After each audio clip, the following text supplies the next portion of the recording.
নতুন বছরের সকালটা অনেক সুন্দর ছিল, স্নিগ্ধ ছিল।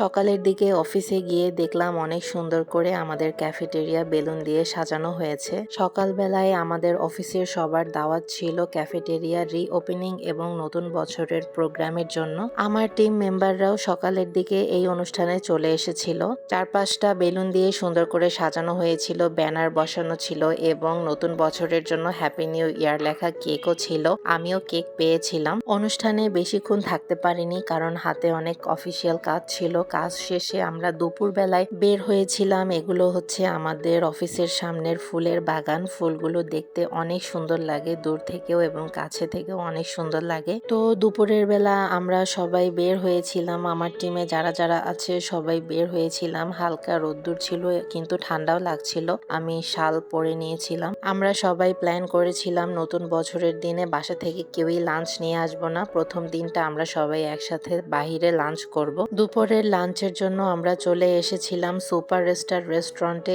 এটা কারওয়ান বাজারে অবস্থিত।